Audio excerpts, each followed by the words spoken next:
ಜೈ ಭಾರತ್ ವಂದೇ ಮಾತರಂ. ಉತ್ತರದ ಪ್ರಯಾಗ್ರಾಜ್ನಲ್ಲಿ ಕುಂಭಮೇಳ ನಡೆಯುತ್ತಿರುವ ವಿಚಾರ ನಿಮಗೆ ಗೊತ್ತಿರಬಹುದು. ಆದರೆ ದಕ್ಷಿಣ ಭಾರತದಲ್ಲೂ ಕೂಡ ಕುಂಭಮೇಳ ನಡೆಯುತ್ತಿದೆ. ಅದು ಕೂಡ ತಿರುಮಕೊಡಲಿನ ತ್ರಿವೇಣಿ ಸಂಗಮದಲ್ಲಿ. ಈ ಕ್ಷೇತ್ರವು ಕೂಡ ತನ್ನದೇ ಆದ ಇತಿಹಾಸವನ್ನು ಹೊಂದಿದೆ. ಇನ್ನು ಲಕ್ಷಾನುಗಟ್ಟಲೆ ಭಕ್ತರು ಕೂಡ ಈ ತ್ರಿವೇಣಿ ಸಂಗಮದಲ್ಲಿ ಸ್ನಾನ ಮಾಡುವ ನಿರೀಕ್ಷೆ ಇದೆ.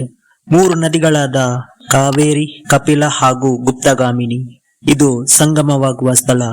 ಈ ತ್ರಿವೇಣಿ ಸಂಗಮದಲ್ಲಿ ಮಿಂದೆದ್ರೆ ಪಾಪಗಳು ಪರಿಹಾರ ಆಗುತ್ತೆ ಹಾಗೂ ಕಷ್ಟಗಳು ದೂರವಾಗುತ್ತದೆ ಎಂಬ ನಂಬಿಕೆ. ಇನ್ನು ಈ ಸ್ಥಳಕ್ಕೂ ಕೂಡ ತನ್ನದೇ ಆದ ಮಹತ್ವನೂ ಇದೆ.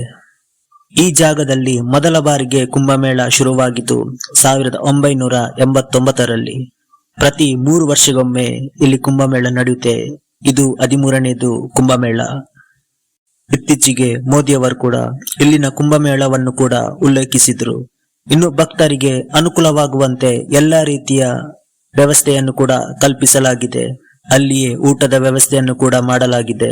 ಇಲ್ಲಿ ಕುಂಭಮೇಳ ನಡೆಯುವುದು ಕೇವಲ 3 ದಿನ ಮಾತ್ರ. ಅದು ಇಂದಿನಿಂದಲೂ ಬಂದಂತಹ ಪದ್ಧತಿ. ಇನ್ನು ಈ ಕ್ಷೇತ್ರದ ಬಗ್ಗೆ ಹೇಳಬೇಕಾದರೆ, ಶ್ರೀ ಗುಂಜ ನರಸಿಂಹಸ್ವಾಮಿ ದೇವಸ್ಥಾನವು ತನ್ನದೇ ಆದ ಪ್ರಖ್ಯಾತ ಹೊಂದಿದೆ. ಹಲವು ಪವಾಡಗಳಿಗೂ ಕೂಡ ಕಾರಣವಾಗಿರುವಂತಹ ಕ್ಷೇತ್ರ. ಇನ್ನು ಅಗಸ್ತ್ಯ ಮುನಿಗಳು ತಾವೇ ಮರಳಿನಲ್ಲಿ ರಚಿಸಿದಂತಹ ಲಿಂಗವು ಕೂಡ ಇಲ್ಲಿದೆ. ಇನ್ನು ಅಗಸ್ತೇಶ್ವರ ಸ್ವಾಮಿ ಹಾಗೂ ಹನುಮಂತೇಶ್ವರಿ ಗುಡಿಗಳು ಕೂಡ ಇಲ್ಲೇ ಇದೆ. ಇನ್ನು ದಕ್ಷಿಣ ಭಾರತದಲ್ಲೂ ಕೂಡ ಈ ಕುಂಭಮೇಳ ನಡೆಯುತ್ತಿದೆ ಅಂತ ಹೆಚ್ಚಿನವರಿಗೆ ಗೊತ್ತಿರಲಿಕ್ಕಿಲ್ಲ.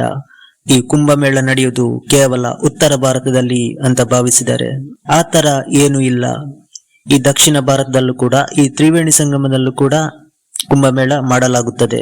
ಇನ್ನು ದಕ್ಷಿಣ ಭಾರತದಲ್ಲೂ ಕೂಡ ಎಷ್ಟೋ ಪ್ರಖ್ಯಾತ ಹೊಂದಿದ ದೇವಸ್ಥಾನಗಳು ಕೂಡ ಇವೆ. ಆದರೆ ಹೆಚ್ಚಿನವರಿಗೆ ಇದರ ಬಗ್ಗೆ ಗೊತ್ತಿರಲಿಕ್ಕಿಲ್ಲ. ಯಾಕೆಂದ್ರೆ ಒಂದು ಪ್ರಚಾರದ ಕೊರತೆ ಇದೆ. ಇಲ್ಲಿ ಕುಂಭಮೇಳ ನಡೆಯುವಂತಹ ಜಾಗದಲ್ಲಿ ಕೆಲವೊಂದು ಮೂಲ ಸೌಕರ್ಯಗಳು ಕೂಡ ಕಡಿಮೆವಿವೆ. ಇಲ್ಲಿ 3 ವರ್ಷಗೊಮ್ಮೆ ಮಾತ್ರ ಹೆಚ್ಚಿನ ಜನ ಸೇರುತ್ತಾರೆ. ಉಳಿದ ದಿವಸದಲ್ಲಿ ಒಂದು ಸಾಮಾನ್ಯವಾಗಿರುತ್ತದೆ. ಹೀಗಾಗಿ ಇಲ್ಲಿ ಮೂಲ ಸೌಕರ್ಯಕ್ಕೆ ಹೆಚ್ಚಿನ ಒತ್ತು ನೀಡ್ತಾ ಇಲ್ಲ.